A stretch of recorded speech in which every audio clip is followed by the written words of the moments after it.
Allez, on va démarrer. Donc c'est bien. Je vois on a pris les bonnes habitudes. Vous avez pris l'habitude de chatter en bas à droite. Donc on va avoir 1 heure ensemble pour parler d'un sujet passionnant. Ça va être assez interactif. Il y aura des moments où je vais vous faire intervenir, évidemment. Vous pouvez envoyer des messages quand vous le souhaitez. On a Théo avec nous qui va faire la modération des commentaires, qui pourrait répondre parfois, et d'autres, je les prendrai avec Théo en binôme. Euh, Notre mission chez Questio, c'est d'accompagner les PME dans leur performance commerciale. On les aide à mesurer, à améliorer la mesure, l'optimisation, le pilotage de leurs services marketing et commercial. C'est 90% de nos 150 clients sont des PME.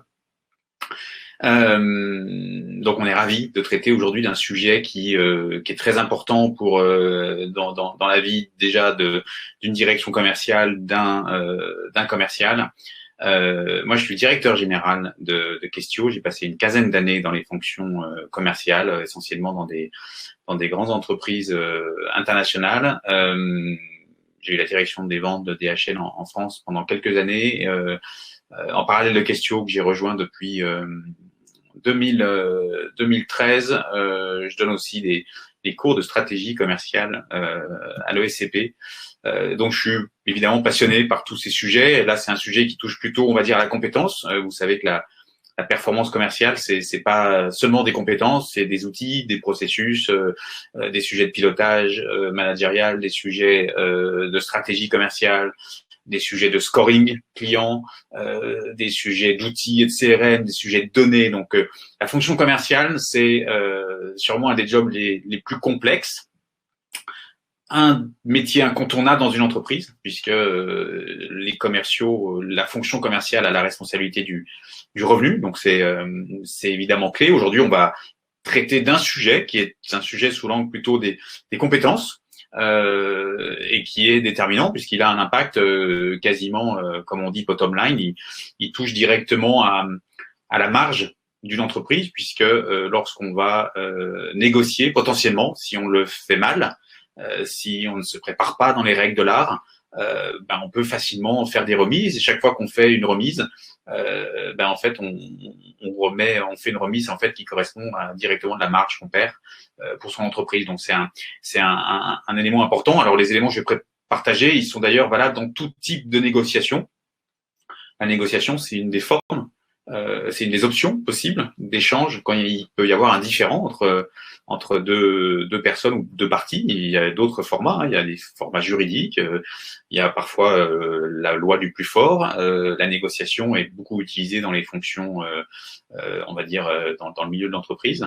Donc on va traiter ce sujet-là qui doit avoir comme objectif de vous aider à mieux défendre votre proposition valeur tout en étant dans des logiques de partenariat durable. L'air est à la fidélisation et à la capacité à créer des relations durables avec son écosystème. Donc on va partager des bonnes pratiques sur ces sujets-là. Ce que je vous propose, c'est qu'on va démarrer par un petit sondage pour faire connaissance. Je vais vous demander sur le sondage que je vais publier à droite, la fonction que vous avez aujourd'hui. Ça y est, c'est sur vos écrans. Combien est-ce qu'il y a de dirigeants? On doit être à peu près 150 sur ce webinaire, donc ce sera intéressant de voir comment ça se répartit. Des dirigeants d'entreprise, des directions commerciales, pas mal de dirigeants, pas mal d'équipes commerciales aussi. Bon, la prochaine fois, on essaiera de faire venir nos amis de la RH, du marketing et des autres départements. Mais il y a un petit peu d'autres, peut-être logistique, production, peut-être développement informatique. Parfait. Bon, écoutez, un panel assez intéressant entre des fonctions plutôt de gouvernance et les équipes commerciales qui sont face aux clients. Donc, très intéressant. Deuxième sondage que je vais vous passer, la taille de votre équipe commerciale dans votre entreprise. Je vous laisse nous en dire un peu plus c'est sympa d'avoir un peu la répartition, moins de 10 commerciaux, 10 à 20, 20 à 50, plus de 50. Habituellement, notre audience sont plutôt des PME, des ETI. Donc en général, on a beaucoup de participants qui sont plutôt sur des structures jusqu'à 50 commerciaux et puis parfois un peu plus. On a évidemment aussi des clients avec des forces de vente très installées, mais c'est vrai que on a une affinité forte avec les PME et les ETI. Ok, parfait. Mais écoutez, 2 tiers qui ont une équipe entre 1 et 10 commerciaux. Parfait. Eh ben, je vous connais un peu plus. Merci pour ces informations. On va continuer. Et puis en fait, on va aller dans le vif du sujet de manière très rapide. Je vais vous passer une scène culte que vous connaissez tous. On va démarrer avec cette petite vidéo. N'hésitez pas à augmenter le son pour que ça fonctionne bien.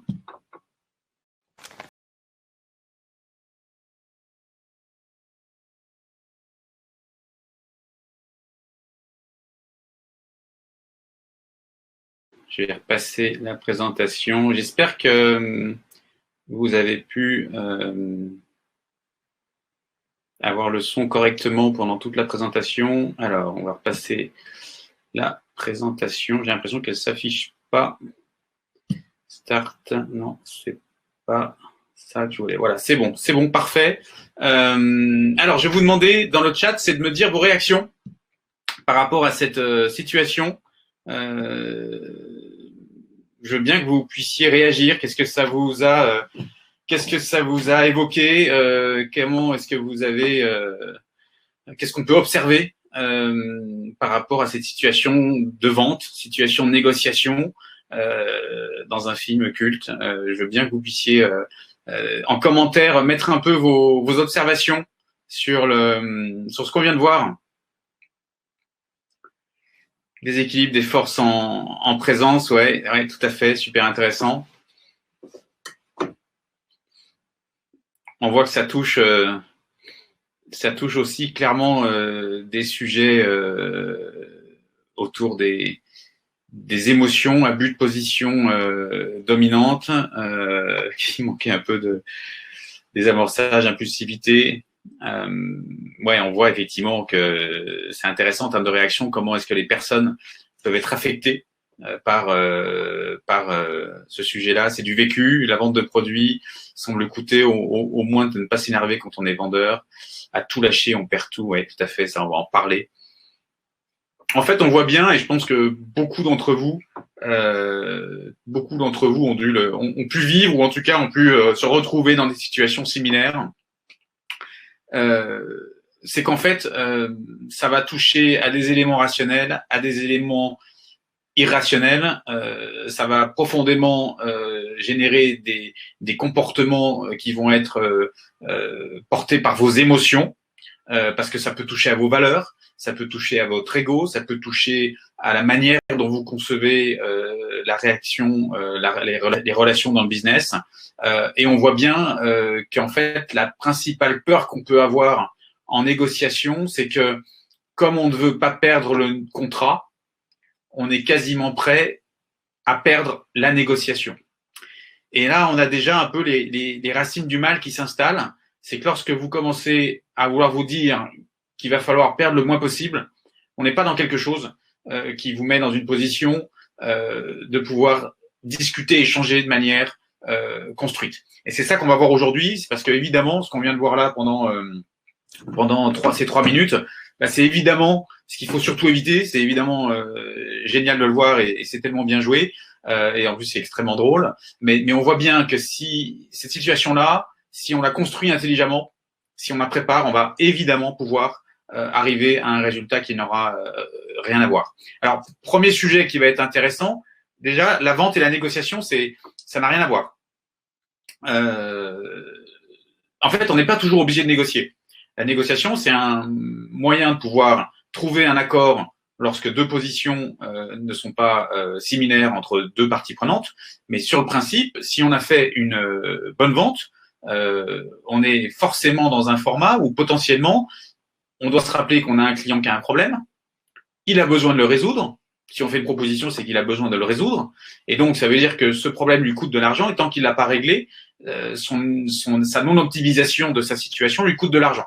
Donc, potentiellement, votre proposition de valeur vient régler ce problème-là. On a bien conformité entre un problème à résoudre, une solution qui résout le problème. On ne devrait pas avoir de négociation. Donc, la négociation, en tant que telle, c'est toujours quelque chose qui peut arriver potentiellement une fois que la vente est faite.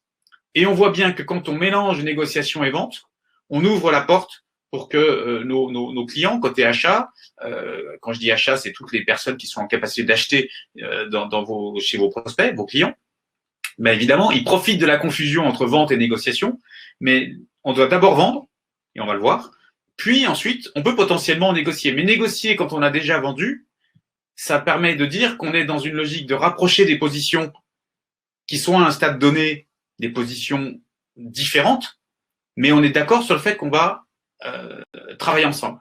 Quand on a une situation où on mélange les deux, ce qui est évidemment à l'avantage du client s'il joue sur ce tableau-là, ben évidemment, en mélangeant les deux, on risque de se retrouver à négocier alors qu'en fait, on n'a pas véritablement encore vendu. Donc, premier élément, la vente n'est pas la négociation et la négociation n'est pas toujours obligatoire. Moi, j'aimerais vous demander, en termes de sondage, j'aimerais vous demander quel est votre principal objectif en 2021, juste pour avoir le contexte de votre trajectoire business 2021. Est-ce que votre principal objectif, c'est de trouver des nouveaux clients? Est-ce que, au contraire, c'est plutôt déjà de maintenir vos parts de marché sur vos clients actifs? Et puis, dernier élément, est-ce que c'est au contraire plutôt développer les clients actifs? Intéressant de voir un peu déjà aussi l'orientation, parce qu'on souvent on n'a pas les mêmes comportements de vente. Ok, donc les deux tiers ont plutôt besoin d'aller trouver des nouveaux clients, donc remplir la baignoire avec du flux nouveau. Ok, les deux tiers, on voit. Ok, extrêmement intéressant. J'aimerais vous demander, et ce sera le dernier sondage avant qu'on poursuive, quelle est la fréquence de négociation en nombre d'affaires? Est-ce que vous n'avez jamais à négocier? Est-ce qu'en général, c'est une fois sur 3, 2 fois sur 3, toutes les affaires, juste pour voir à quelle proportion se situent ces options. Donc, une affaire sur 3, a priori. Il y a des tendances qui… En tout cas, il y en a peu il y en a 80%, 90% qui doivent négocier, se retrouvent en tout cas en situation de négocier. Donc, on voit que c'est évidemment un sujet du coup important. Une affaire sur 3 pour la moitié, et puis d'autres 20%, toutes les affaires. C'est pas neutre. Bon, j'espère que ça va vous aider. Ça peut être des secteurs industriels particuliers ou en tout cas des environnements business particuliers quand on a toutes les affaires sur lesquelles on doit négocier. Ça peut être des montants également très élevés. Ok, intéressant. Merci pour ces infos. Alors, qu'est-ce qu'on va voir aujourd'hui? La méthode qu'on va vous partager, elle est en 2 temps. Cette méthode, l'idée, c'est d'une part de travailler le sujet de la préparation. Qu'on ne se prépare pas, on prépare son échec. Donc, on a un premier sujet autour de la préparation et qu'est-ce qu'on doit mettre dedans. Et on verra qu'elle est à différents niveaux, cette préparation. Puis ensuite, on a un acronyme extrêmement simple qui va vous permettre de gérer les interactions synchrones et asynchrones avec votre partenaire avec lequel vous négociez. Donc, la partie 1, c'est vraiment en amont. C'est vraiment en dehors de l'échange avec le client. Et puis, 2, 3, 4, 5, c'est vraiment quand vous allez être sur le terrain pour partager, échanger avec vos interlocuteurs. Donc là, on est vraiment dans le vif du sujet. Mais évidemment, ce qui conditionne la réussite des phases 2, 3, 4 et 5, c'est d'abord la phase de préparation. Donc, il faut passer 80% de son temps à se préparer. La partie visible dans l'iceberg, qui est donc le temps d'échange qu'on vient de voir avec nos amis face à la grande distribution. Ça, c'est la partie visible, mais pour que cette partie visible se déroule conformément à nos objectifs, il va falloir passer beaucoup de temps à se préparer, et notamment, c'est proportionnel à l'enjeu. de la vente pour le commercial. Deuxième élément, il faudra définir un objectif commun partagé. C'est ça qui va nous permettre d'aller vers une démarche qui soit win-win. En fait, si on y regarde de plus près, de manière très factuelle, la probabilité d'échouer, elle est 3 fois supérieure à la probabilité de réussir. On a 4 configurations. Je peux gagner, mais tu vas perdre. Je vais perdre, tu vas aussi perdre. Je vais perdre, tu vas gagner. Et une dernière option qui est je gagne et tu gagnes. Ce qui est intéressant, quand même, c'est que si on va avoir une relation d'équilibre, c'est uniquement une option sur 4. Et je pense que c'est peut-être ce qui se passe dans la majeure partie du temps. Et la problématique, on pourrait se dire, bah oui, mais j'ai gagné, il a perdu. Bon, dans l'absolu, j'ai gagné. J'ai réussi à protéger mes marges, j'ai pas fait de remise. C'est vrai à court terme. Faut savoir que quand quelqu'un se sent lésé ou a le sentiment de ne pas avoir eu quelque chose qui soit fair play, dans la durée, on a toujours une petite musique qui nous dit je vais corriger ce déséquilibre. Et donc ça veut dire que on a 2 formats où il y en a un des deux qui va vouloir corriger le déséquilibre dans les prochaines commandes. Donc c'est pas satisfaisant parce que on peut pas avoir des relations avec des fournisseurs, avec des clients quand c'est pas durable et basé sur des relations qui soient saines. Et puis je perds, tu perds. Ben, qu'est-ce que ça nous dit? C'est que finalement tout le monde se retrouve à détruire de la valeur. Et donc évidemment, et encore plus dans le contexte dans lequel on est en ce moment, être capable de créer de la valeur, c'est important puisque à chaque fois qu'on fait des remises, c'est potentiellement autant d'investissements qu'on peut pas faire. Alors si c'est sur un client, ça va, mais si c'est sur beaucoup de clients ou sur des gros volumes, ça peut parfois aller chercher plusieurs dizaines de milliers d'euros et donc ce n'est pas sain. Donc l'objectif, c'est de se dire comment est-ce qu'on peut sortir de cette équation qui laisserait penser qu'il peut jamais y avoir de gagnants. Et on va voir que pour qu'il y ait 2 gagnants, ça peut du coup pas être un jeu à somme nulle. Et si on veut pas que ce soit un jeu à somme nulle, il va falloir qu'on fasse grandir le gâteau et donc qu'on puisse évidemment partager beaucoup plus que ce qui était sur la table au tout début. Alors, rentrons dans le vif du sujet. Premier élément dans la préparation. 4 éléments, ça c'est des éléments qu'on retrouve dans la méthode développée par Harvard Business School. On a plusieurs sujets ici qui sont passionnants. Dans le premier sujet, séparer les personnes du problème. En fait, ce qui est extrêmement intéressant, c'est qu'avec nos cultures latines, parfois on confond la personne et le problème. Les anglo-saxons sont souvent plus étanches sur ces sujets-là, mais nous, on a souvent tendance, parfois à un moment, à confondre, et on le voit d'ailleurs dans la situation qu'on vient de voir dans le film. À un moment, l'autre devient le problème, puisqu'à la fin, il lui dit arrête de me regarder comme ça, et je vous passe ce qu'il a dit à côté. Donc, on voit bien qu'à un moment, il n'y a plus de rationalité, on a confondu le problème avec l'autre, et donc c'est extrêmement important d'être capable de rester dans une relation courtoise, équilibré, où l'autre a de la valeur, où soi-même on s'accorde de la valeur, et où on a un différent, mais le différent il est lié sur quelque chose de précis. Donc ça c'est un premier élément qui est important. Il y a un patron de Danone qui dit souvent dans mes plus grandes négociations, je me suis toujours marré et j'ai toujours fait preuve d'humour. Et je pense qu'effectivement c'est une bonne pratique. On peut aussi se marrer, même dans des négociations à très fort enjeu. Le sujet, à nouveau, si on veut être dans un cadre qui soit gagnant-gagnant pour tout le monde, c'est pas en essayant d'avoir ces jeux un peu à l'ancienne où on va montrer qu'on est absolument le plus fort et le plus tendu, finalement qu'on va créer les conditions pour que tout le monde veuille aller dans un mode gagnant-gagnant. Deuxième élément, se concentrer sur les intérêts et pas sur les positions. Je vais vous donner un exemple qui va résumer de manière très claire ce que ça veut dire. Vous avez 2 enfants qui sont dans une cuisine, il y a une orange sur la table et ils sont en train de se chamailler pour savoir qui aura l'orange. Leurs parents passent dans la cuisine pour essayer de comprendre ce qui se passe. Et donc, évidemment, on pourrait se dire, les parents vont leur dire, écoute, on coupe l'orange en 2 et chacun en prend un morceau. Problématique, c'est que le petit garçon, lui, il veut juste le zeste pour faire un cake avec le zeste de l'orange. Et puis la petite fille, elle veut simplement le jus de l'orange pour boire un verre de jus d'orange. Donc la réalité, c'est que si on fait uniquement attention aux positions, on ne comprend pas ce qui est en train de se tramer et on ne comprend pas ce qu'est la réelle attente de la personne qui va dire mais moi je veux cette orange, elle est pour moi.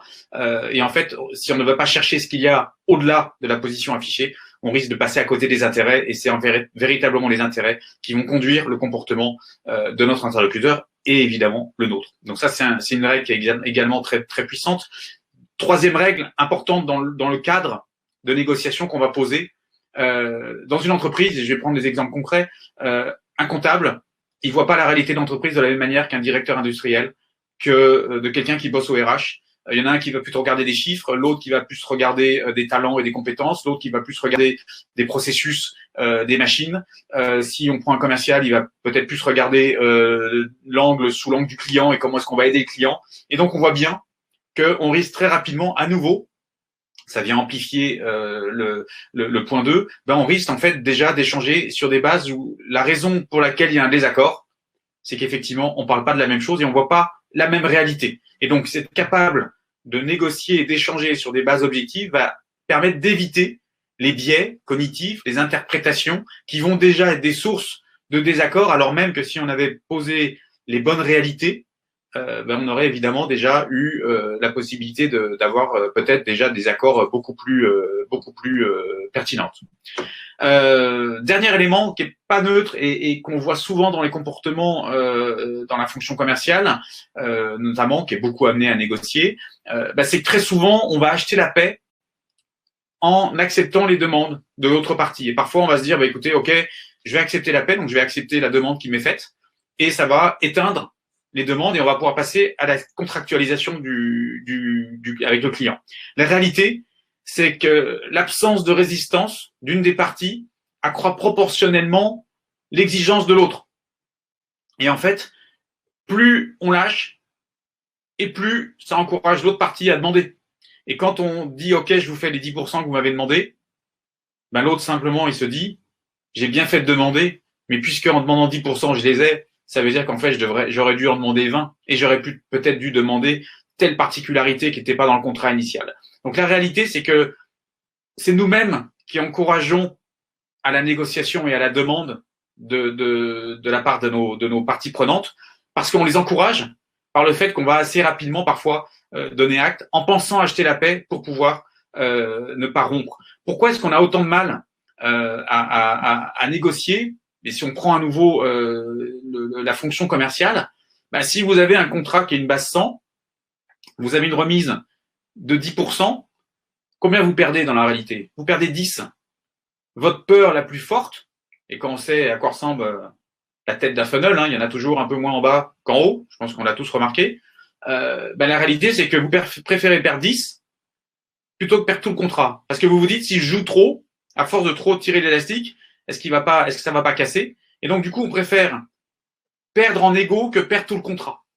Et en fait, il faut changer de mindset là-dessus, parce que la vraie réalité, c'est on va partager les outils, ça ne change rien. Alors, on peut exceptionnellement en faire une règle, j'ai lâché et j'ai eu le contrat, mais à terme, à chaque fois qu'on fait une remise, c'est de la marge qu'on perd, c'est autant de chiffre d'affaires qu'il faut retrouver en marge, donc souvent c'est x10. Donc, si vous avez fait 10 points de remise, il faut retrouver un contrat qui, en chiffre d'affaires, fait 10 fois ce 10 points. Donc, en fait, la réalité d'impact pour l'entreprise, c'est qu'il faut retrouver potentiellement 10 fois plus de chiffre d'affaires. Donc, la réalité de 10 points de remise est en fait énorme. Et puis, évidemment, pour un commercial, ça veut dire que vous repoussez votre ligne d'arrivée sur vos commissions et sur vos objectifs. Donc, il faut apprendre à véritablement trouver un moyen de limiter ces efforts et c'est ce qu'on va voir évidemment maintenant. Alors, point important dans la préparation, c'est pas le dernier élément, c'est encore des points importants dans la préparation. Dans la phase de préparation, il faut positionner une exigence initiale, ce qu'on appelle la position, son affichage de position, de manière élevée, sans aller au point de rupture. Il faut que ce soit crédible, il faut que ce soit réaliste, mais en tout cas, on doit positionner sur chacun des points qui peuvent faire partie de la négociation, on doit positionner une marge de manœuvre qu'on va appeler la zone d'accord potentielle qu'on va voir juste après. Donc ça, c'est un premier point. Déjà, on peut pas aller, et très souvent, dans ce point-là, ce qui est intéressant, c'est qu'on pense que la position de l'autre est son point de rupture. Et on verra qu'en fait, la position de l'autre, c'est simplement également son exigence initiale qui est élevée. Et quand on confond la position affichée et la mire du client, en fait, on se retrouve à croire que c'est son seuil de rupture, alors qu'en fait, lui aussi, il a évidemment une marge de négo. Et je vais prendre un exemple simple. Quand un client vous dit Si on fait pas moins 20%, on pourra pas bosser ensemble. Notre cerveau reptilien nous dit oh là là, je suis en train de perdre le deal, c'est mal barré et il nous met sous pression. Ben en fait, tout ce qu'on a vu dans le film tout à l'heure, c'était des positions. Ça ne veut pas du tout dire que c'était leurs objectifs de repli ou leurs objectifs idéaux. Ils ont annoncé à un niveau plus élevé pour pouvoir ensuite se donner une marge de manœuvre dans la suite. Donc ça, c'est extrêmement important pour chacun des points de bien l'intégrer. Autre élément, qui a le pouvoir et pour quelles raisons?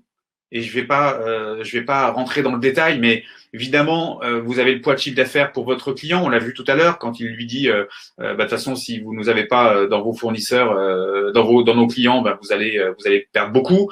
Il y a évidemment la proposition de valeur et comment ça va impacter en termes de choix. Est-ce que la valeur que vous apportez, elle est facilement remplaçable ou au contraire, elle est peu remplaçable? Le temps, évidemment, celui qui prend le temps. Il faut savoir que pour les acheteurs, quand vous gérez 100, 200 fournisseurs, négocier avec tout le monde, ça prend beaucoup de temps. Donc très souvent, les acheteurs, ils n'ont pas forcément un intérêt à toujours tout remettre en cause. Et évidemment, ça a de la valeur.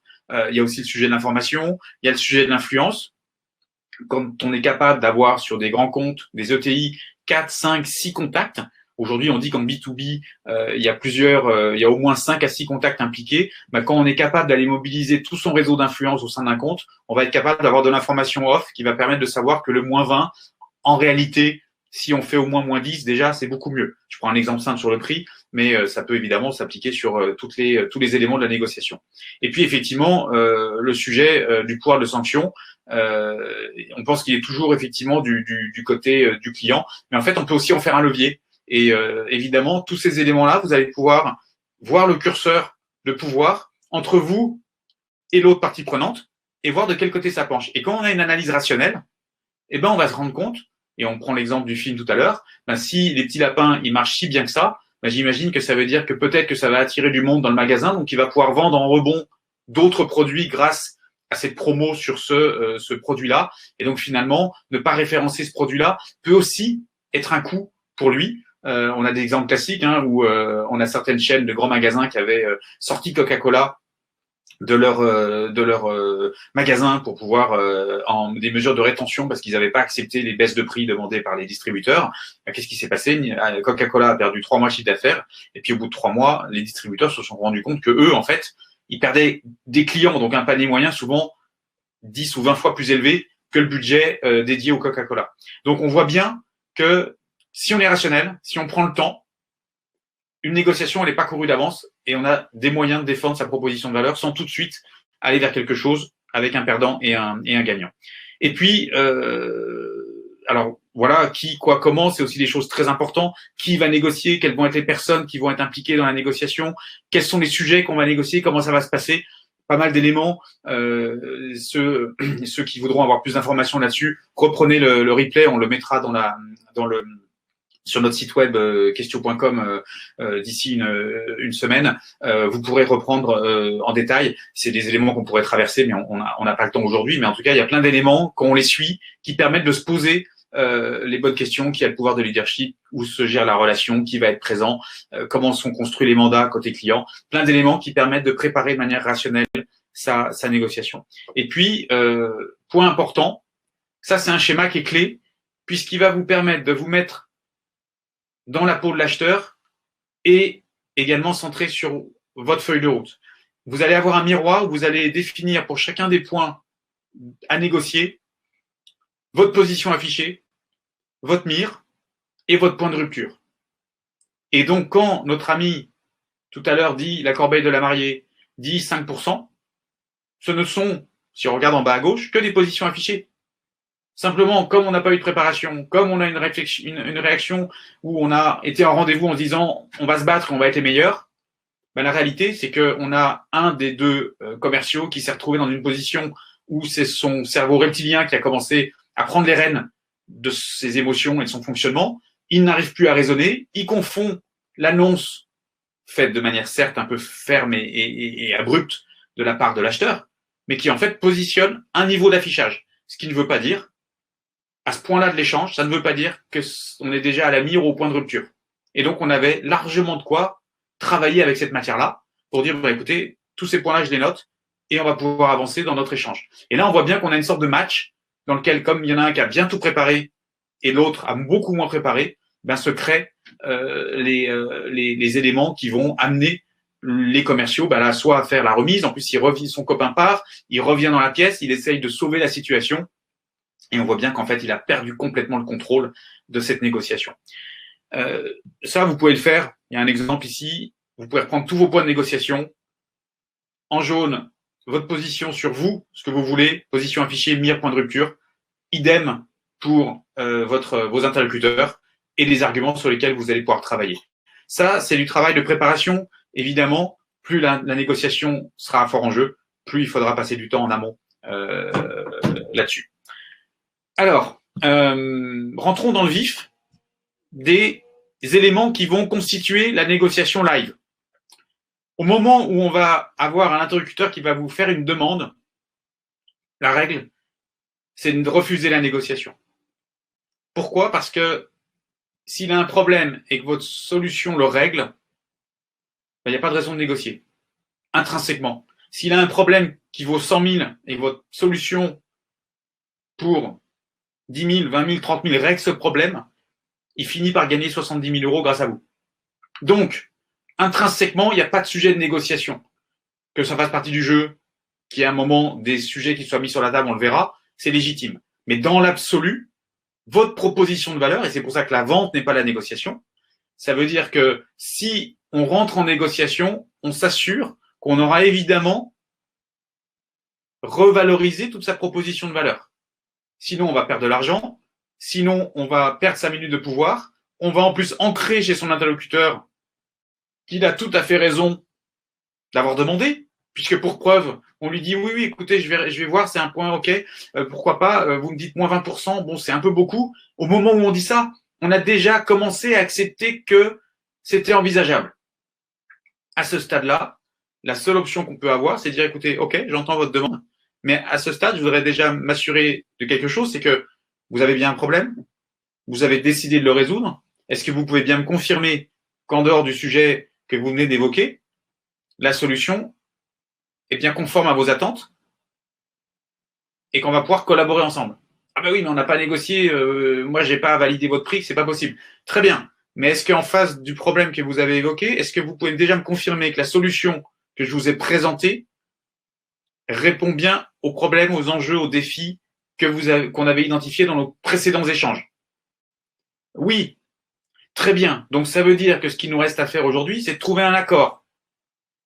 C'est plus de savoir si on va bosser ensemble, c'est simplement de rapprocher nos positions. C'est bien ça, monsieur le client. Et donc là, on n'est plus en train de remettre en cause la vente. On est en train de se mettre dans une situation où on va rapprocher les positions. Et rapprocher les positions, ça peut se faire de manière très souriante, très sympathique, très courtoise, très raisonnée, sur peut-être 1, 2, 3 rendez-vous, puisque simplement, le client, on a bien validé qu'il avait besoin de nous, puisque sinon il a toujours son problème qui court, et notre proposition de valeur, elle a toujours de la valeur pour lui. Alors, continuons. L'objectif de déterminer un objectif commun partagé, c'est justement de pouvoir reposer le cadre de ce qu'on va construire. On n'est pas simplement en train de se dire, il faut absolument que je rentre mon bon de commande le plus vite possible et je vais faire un peu de remise ou je vais négocier quelques points, puis pourvu que j'ai le bon de commande ce soir. En fait, on va expliquer ce qu'on va construire avec le client. L'objectif, c'est de pouvoir matérialiser la valeur qu'on va mutuellement s'apporter dans la collaboration, que l'objectif, c'est de pouvoir voir comment tout le monde peut être gagnant-gagnant, et il faut le nommer. On peut dire, voilà, écoutez, nous, c'est important qu'on accompagne nos clients, qu'ils aient le sentiment que ce qui est important pour eux ait été entendu, et nous, de notre côté, parce qu'on est une entreprise bien gérée, on souhaite aussi que ce qui est important pour nous ait également été entendu. Et je souhaite aujourd'hui que dans nos prochains échanges, on puisse avoir une discussion sur la meilleure manière de collaborer, parce qu'on est parti pour collaborer pendant un temps long. On est là pour pouvoir vous accompagner demain dans la mise en œuvre, dans la réussite du projet. Et donc, c'est important pour nous qu'on s'accorde sur le fait que tout le monde doit se retrouver dans l'accord qu'on va signer entre le problème que vous avez et la valeur qu'on vous apporte. On peut parler du retour sur investissement. Quand un problème vaut 100 000 ou 200 000 ou 300 000 euros, aller négocier 5% sur 30 000 euros, ce qui revient à 1 500 euros, ben en fait, c'est pas le sujet. Le vrai sujet, c'est quand est-ce qu'on va chercher les 200 000 euros de gains. Le vrai sujet, c'est quand est-ce qu'on va régler le problème qui est ouvert. c'est pas d'aller gagner 1500 euros. Ça veut dire qu'il y en a qui préfèrent, côté acheteur, qu'on croire, et nous, en tant que commercial, du coup, on finit par les croire, que le vrai sujet, c'est d'aller gagner 1500 euros et de gagner la négo. Le vrai sujet, c'est de régler le problème pour lequel vous avez mis une proposition de valeur en face. Et ça, il faut le nommer, il faut le dire. Il faut dire, écoutez, j'entends votre point. Dans nos échanges précédents, on a évalué que dans les impacts des dysfonctionnements qu'on a étudiés ensemble, il y avait plusieurs impacts qui étaient majeurs, et notamment au niveau quantitatif, on a évalué qu'il y avait une perte de X milliers d'euros, qu'il y avait un niveau de perte de rentabilité, d'efficacité, vous définissez vos indicateurs, qui correspond à tant de pertes. J'entends qu'on puisse effectivement avoir des points de négociation. Vous comprendrez que le vrai sujet, c'est comment on va le plus rapidement possible aller chercher ces gains sur les problèmes que vous rencontrez aujourd'hui. Ça, c'est la première phase. Donc déjà, on a repositionné une relation d'équilibre. Ça demande d'être bien préparé, de rester posé, d'avoir bien construit en amont cette phase-là. Et puis, on va ouvrir les sujets. Pour qu'il y ait une approche gagnant-gagnant, ce qui est extrêmement important, c'est que si on veut pas que ce soit une somme à somme nulle, parce que si c'est un jeu à somme nulle, c'est forcément un gagnant, un perdant, intrinsèquement. Donc le seul moyen de pouvoir aller vers une logique de construction de valeur, de création de valeur, il va falloir agrandir la taille du gâteau. Puisque s'il est limité, ça veut dire que si moi je prends une plus grosse part, ça me rappelle ce qui se passe le soir au dîner avec les enfants, celui qui coupe n'est pas celui qui se sert en premier. Parce qu'évidemment, si je prends une plus grosse part, l'autre, il a une plus petite part. Donc forcément, si on est sur un dispositif qui est contraint et qu'on ne sort pas de ce dispositif-là, on va forcément avoir quelqu'un qui, à un moment, va lâcher un morceau à l'autre. Et donc là, on n'est plus en win-win, on est dans un qui gagne, un qui perd, ou inversement. Le sujet d'agrandir l'espace de négociation, c'est de se dire, je suis dans une approche coopérative, je vais retrouver des solutions qui n'ont pas été évoquées au début, et donc je vais poser sur la table toutes les options possibles. Avantage corollaire, c'est qu'en plus, ça donne du temps au cerveau reptilien pour se poser, pour retrouver du calme, et réactiver le cerveau qui est un peu plus devant, qui permet de raisonner, d'analyser la dimension plus analytique, et de reprendre pied, ce qu'on voit tout à l'heure n'était pas vraiment le cas. Donc l'idée, c'est aussi de pouvoir, avec ces deux premières étapes, amortir l'impact, puisqu'à nouveau, vous, votre enjeu, et qu'est-ce que vous dit vos émotions? Si je me rate sur ma négo, je perds tout le contrat. Donc j'ai autant que je perds 10%, ce sera toujours moins que de perdre 100%. Et là, on voit bien effectivement qu'on commence à avoir le mauvais raisonnement. Donc l'objectif ici, c'est d'imaginer des options nouvelles. Qu'est-ce que ça peut être? Vous pouvez avoir plus de business, vous pouvez avoir des contreparties financières, vous pouvez avoir des relations de partenariat. Vous pouvez dire, écoutez, c'est très intéressant, qu'est-ce qu'on pourrait mettre sur la table comme réflexion? Est-ce qu'on pourrait, moi je vous propose qu'on mette sur la table, par exemple, la durée de notre collaboration. Je vous propose qu'on mette sur la table les délais de règlement. Je vous propose qu'on mette sur la table les volumes négociés. Je vous propose qu'on mette sur la table la capacité à réduire les coûts cachés dans la gestion de nos process mutuels quand on va commencer à travailler ensemble. J'aimerais voir effectivement s'il n'y a pas la possibilité qu'une partie des tâches soit faite par vos équipes. Donc, on va poser sans négocier, on va simplement explorer pour agrandir la capacité à favoriser la négociation. Donc, ça, c'est un enjeu important. Avoir un temps d'échange qui va aussi permettre aux clients de faire retomber la pression, de déplacer les échanges d'un élément sur lequel il a demandé quelque chose pour dire on va favoriser la discussion, on va commencer à co-construire et parce qu'on a un objectif commun partagé qui est de créer de la valeur ensemble, on n'est plus en train de se dire comment est-ce que je vais pouvoir gagner sur l'autre, ce qui est exactement le sentiment que 90% des parties prenantes ont à 14h30 quand elles franchissent la porte de la salle de réunion, on va avoir lieu la négo. Si on arrive au bout de 15 minutes à repositionner l'objectif de l'échange, les intérêts ne sont pas les positions, les postures, il faut aller au-delà de celles-ci. Ce que disent les clients ne sont pas forcément ce sur quoi ils vont au final négocier. Si on reprend toutes les règles qu'on a vues, les 4 premières règles, on va se rendre compte qu'on a 10-15 minutes pour repositionner une relation qui soit posée. Là, on rentre beaucoup de commerciaux, beaucoup de fois, on démarre en fait par cette étape dans le rendez-vous ou dans la phase, s'il y a plusieurs rendez-vous, dans la phase de négociation. Et c'est ce qu'on a eu tout à l'heure. Qu'est-ce qui s'est passé? Le client a fait une demande. Vous êtes sous pression, ça fait 4 mois que vous bossez sur le deal, il y en a pour 70 000 euros, une machine, un deal, une prestation de service, 100 000, 200 000 ou même 8 000 euros. 5 rendez-vous, vous avez bossé dur, vous avez été bon, vous avez fait la différence avec la concurrence et ça se passe bien. Vous avez un call et puis là, il démarre et puis il dit, bon, écoutez, Sébastien, bon, j'apprécie vraiment les échanges qu'on a. J'ai regardé le budget en interne. C'est vrai que j'ai vu votre proposition, 8 000 euros. Écoutez, moi, j'ai fait le point en interne. On ne pourra pas aller au-delà de 5 000 euros et je vois pas comment, du coup, on va pouvoir avancer. Et ça, on l'a tous vécu. Et qu'est-ce qui se passe à ce moment-là dans notre tête? Ben, on rentre tout de suite là en égo. Donc, évidemment, au moment où ça arrive, on repense à tout ce qu'on vient de se dire ce matin, cet après-midi. Écoutez, très bien, je prends le point. Parfait. Et là, on rentre en égo. Donc, évidemment, on aura normalement préparé ce call avant. On n'arrive pas en m'appelant à 15 heures en disant comment ça va et on rentre dans le vif du sujet. On sait que c'est normalement à la fin, après la propale, on commence à savoir que ça va potentiellement survenir dans les demandes du client. Donc là, on aura bien préparé. On rentre par notre négo. On dit non, on va pas rentrer en négo. On va défendre notre proposition de valeur. On va explorer les options. Et là, seulement, à ce stade-là, on pourra rentrer en concession-contrepartie. Concession-contrepartie, c'est comment est-ce qu'on va échanger de manière équilibrée les options qu'on aura étudiées dans l'étape d'avant. Et donc, c'est à partir de ce moment-là qu'on va pouvoir mettre en équilibre les options proposées. Une concession, c'est un avantage qu'on accorde. Une contrepartie, c'est un avantage qu'on obtient en échange.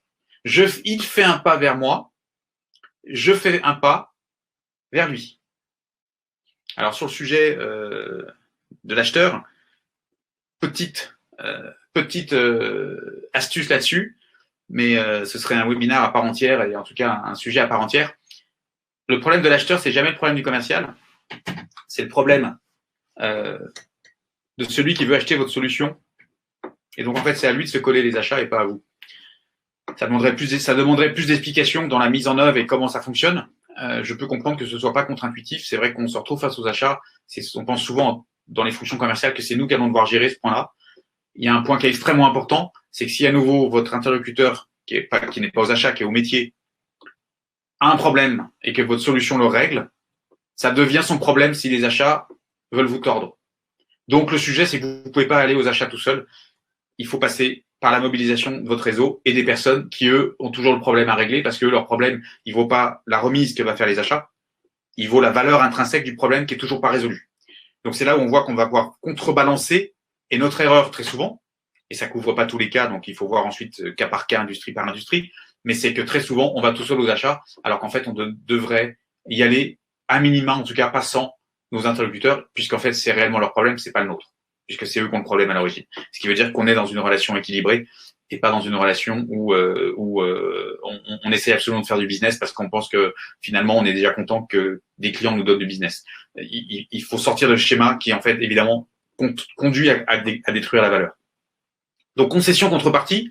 Donc, très bon point, Fabien. Effectivement, c'est un élément sur lequel il faut effectivement essayer de pas aller et à nouveau au moins de l'anticiper, de le préparer et d'avoir la bonne réponse au moment où ça arrive. Donc là, concession contrepartie. Comment on va faire? En fait, on aura déjà préparé notre liste de contreparties, qui sont en fait toutes les options. J'ai envie de vous aider. Vous me dites que vous voudriez 10% de remise. On a mis sur la table le sujet tout à l'heure des volumes et de la durée du contrat. Moi, je voudrais voir comment est-ce qu'on peut ensemble imaginer un contrat de 3 ans pour cette collaboration. Et ça veut dire que là, on va commencer à mettre en face d'une demande une contrepartie qui va donc du coup équilibrer le poids de la demande. Et dans la formulation, on va rendre notre interlocuteur responsable potentiellement de sa non-volonté d'aboutir. Si on va vers 3 ans de contrat, alors je peux réfléchir à un niveau de remise plus adapté que l'offre actuelle. Et c'est pas, je vais vous faire la remise, mais par contre, je voudrais les 3 ans. Parce que, qu'est-ce qui se passe dans ces cas-là? C'est quand on valide déjà la concession, on se retrouve à ce que le client va dire, bah, OK, je garde la remise, mais par contre, les 3 ans, vous comprendrez que c'est pas possible. Et là, c'est fini, on peut pas revenir en arrière. Donc, ce qui est important, c'est que c'est toujours, l'effort est toujours demandé à l'autre en premier, parce que ça fonctionne comme un auto-bloquant. On va demander à l'autre de faire le premier effort et d'accepter d'en faire un. Et ensuite, en contrepartie, on va dire, si vous le faites, alors dans ce cas-là, moi, je suis OK pour pouvoir envisager une logique sur la remise, parce que vous venez bien de me confirmer qu'on pouvait envisager, par exemple, telle négociation sur les délais de règlement, tel élément sur la durée du contrat ou sur les volumes. Donc ça, c'est un point important. L'effort vient d'abord de votre interlocuteur. Donc cette gestion des concessions contreparties, c'est la mise en musique du rapprochement entre les différentes options qui auront été évoquées dans la phase d'exploration, qui est la phase numéro 2, quand on est en face à face avec les clients. Que se passe-t-il si le client passe un contrat sur 3 ans et le casse pour 1000 raisons valables? Ah oui, effectivement, un contrat, ça a quand même une valeur juridique, ça engage les clients, donc on peut pas non plus, on va quand même partir du principe que 90% du temps les contrats sont respectés de part et d'autre. Un contrat, ça oblige, sinon on fait pas de contrat. Donc il y a évidemment des dispositions qu'il faut valider avec votre service juridique, avec votre avocat, pour s'assurer que la capacité du contrat à être valable en cas de conflit, qu'il y ait des pénalités, qu'il y ait des choses. C'est-à-dire, si on a des contrats pour qu'ils ne soient intrinsèquement pas respectés, ça veut dire qu'on n'est pas dans un état de droit. Donc le principe du contrat, c'est de protéger les intérêts des deux parties en s'accordant dans un contrat privé sur ce qui est faisable. Donc le fait de négocier n'est pas lié à l'exécution ensuite du contrat. C'est plutôt comment est-ce qu'on se renseigne sur le client, sur ses pratiques d'achat habituelles. Est-ce que ce sont des gens qui cassent les contrats, qui les respectent pas? Dans ce cas-là, ça vaut le coup effectivement en amont de valider ce point-là. Alors, dernier élément, obtenir un accord en limitant les efforts. Ça c'est extrêmement important parce que si on ne fait pas attention à ça, on va se retrouver potentiellement à devoir tout négocier et avec des demandes croissantes de la part de l'autre partie. Et donc ça veut dire qu'on risque au bout d'un moment de véritablement fragiliser l'offre initiale et là où on le voit en traitant quelques demandes, on peut en faire un effet de levier. Écoutez, moi vous me dites que si on peut aller sur 3 ans, moi je peux envisager de faire un effort tarifairement, ça c'est OK. Dans ce cas-là, c'est intéressant de se dire on lui fera peut-être pas moins 20, mais peut-être qu'on va faire moins 6 et qu'on va avoir 3 ans de business garantie. Si on met ça en face d'un coût de conquête commerciale, de devoir retrouver un client au bout d'un an, d'avoir 3 ans de chiffre d'affaires garanti, dans l'absolu, ça peut financer les 6% de remise. Donc, on a bien un sujet, oui, la négociation en mode win-win peut nous permettre d'aller chercher des leviers qui permettent d'aller chercher plus de business parce qu'on va explorer des options et on va agrandir le gâteau. Par contre, on a bien un moment où il va falloir quand même converger. On a eu la vente, on a des positions qui sont différentes, donc on a une phase de divergence. Et c'est au commercial de conduire cette divergence pour que ça reste sous contrôle et de manière rationnelle et analytique. Et en plus dans un format humain décontracté et sympathique. Et à un moment, il faut un temps pour converger. Parce que sinon, à nouveau, l'enjeu, c'est pas le jeu de la négo. L'enjeu, c'est quand est-ce qu'on règle le problème pour lequel on se parle depuis peut-être 1 mois, 6 mois, 18 mois. Donc, comment est-ce qu'on va faire? On va utiliser des questions de reformulation, des questions fermées. Une question fermée, elle commence par un verbe. C'est les questions de validation dans les outils du dialogue. Ce sont les questions de validation, les questions fermées. Est-ce qu'on est bien d'accord sur le reste? Ça veut dire qu'on va isoler. Donc, OK, très bien. Vous me dites qu'il y a un dernier sujet que vous souhaitez traiter, c'est le sujet des délais de règlement. Vous êtes à 90 jours. OK. À ce stade, on a traité le sujet des volumes, on a traité le sujet de l'engagement qualité. Le reste de l'offre est conforme à ce qu'on s'était dit depuis le début de nos échanges. Vous me parlez d'un dernier point qui sont les conditions de règlement. Ce que je veux valider, c'est que c'est le dernier point à ouvrir pour qu'on puisse collaborer ensemble. Est-ce que vous pouvez me confirmer qu'il n'y a pas d'autre point qui bloque et que si on traite ce point du règlement, une fois ce point traité, sans remettre en cause les autres éléments travaillés, on va pouvoir démarrer notre collaboration comme prévu à partir du 17 février. Et ça, ces éléments de langage, ils sont importants. Parce que quand on les a pas, bah évidemment, on donne l'opportunité à notre interlocuteur de s'engouffrer dedans. Et ce qu'on appelle en égo, dans nos formations, on parle de la technique du salami, on découpe, puis en fait, c'est sans fin. Et évidemment, au final, on finit par se fragiliser sur l'intégralité des options. Donc, quand on recule, on fait le pas à pas, c'est-à-dire que si on commence par un effort de X, je sais pas, un indicateur 20, on peut pas faire 25 la fois d'après. Couper la poire en deux, pas forcément toujours dire que les deux parts sont équilibrées, hein. Donc attention, le fait de couper la poire en deux, je peux vous donner un petit morceau et l'autre un gros morceau, donc faire attention à ça, c'est pas forcément quelque chose qui est pertinent, et si on réapplique toute la méthode, on se rend compte que c'est pas forcément le point le plus pertinent. Il faut effectivement que les concessions soient toujours moins importantes, et puis au fur et à mesure, il faut un peu tendre, parce que à nouveau, on ne doit pas donner l'impression que les demandes sont toujours satisfaites, parce que sinon vous poussez l'autre à en demander toujours plus. Donc ça, il faut faire vraiment très attention. Et donc, limiter l'effort à la fin, ça doit permettre tout simplement de faire converger vers un accord. On a eu la vente, on a la négociation, et là on a la contractualisation, et on va pouvoir commencer à collaborer. Et on doit converger vers un accord où tout le monde se retrouve dans un format win-win. J'en ai fini sur la méthodologie qui, j'espère, est très structurante et très structurée. C'est-à-dire que vous pouvez vraiment l'appliquer de manière successive en passant 80% de votre temps sur la prépa et ensuite progressivement en traversant le N, le E, le G, le O de vos échanges en phase de négociation.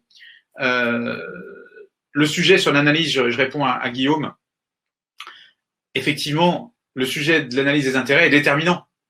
On prend un exemple, vous êtes en train d'acheter une maison à quelqu'un qui est en train de la vendre, vous faites une offre à 300 000 et il a fait une offre à 450 000. Si vous savez que cette personne a son conjoint qui est, je sais pas, muté au 1er septembre et que la négociation elle a lieu le 10 août, vous pouvez imaginer que à un moment, il a un intérêt, c'est d'absolument d'aboutir parce qu'il ne peut pas racheter une maison là où il sera au 1er septembre s'il n'a pas abouti sur la vente de la première. Donc évidemment, vous avez une inconnue, c'est quelles sont les offres des autres.